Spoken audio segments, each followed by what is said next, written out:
Moin Khan stadium में कलंदर 11 और भिटाई 11 आमने सामने। सनसनीखेज मुकाबले के बाद भिटाई 11 ने कलंदर 11 को शिकस्त दे दी। वजीर आला सिंध सैयद मुराद अली शाह जश्न आज़ादी मार्का हक का दोस्ताना क्रिकेट मैच खेलने स्टेडियम पहुंच गए। वजीर आला सिंध की आमद पर सूबाई वजीर मोहम्मद बख्श खान महर, सेक्रेटरी स्पोर्ट्स मुनव्वर महसर ने उनका इस्तकबाल किया। इस मौके पर वजीर आला सिंध सैयद मुराद अली शाह ने मीडिया से गुफ्तगू करते हुए कहा, 160 प्रोग्राम्स कर रही है हमारी स्पोर्ट्स डिपार्टमेंट पूरे सूबे में, और उसके साथ साथ कल्चर डिपार्टमेंट ने जो ये कॉन्सर्ट्स और मुशायरा इनका एहतमाम किया है।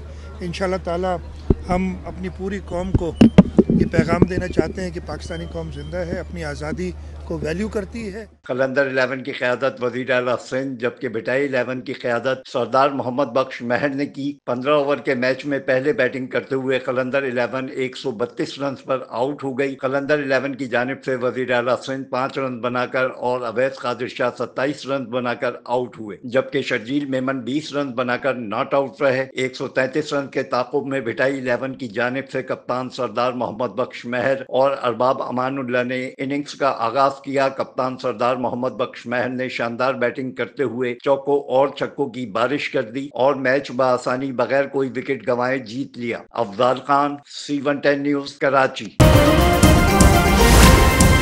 C110 न्यूज, खबर की असल खबर।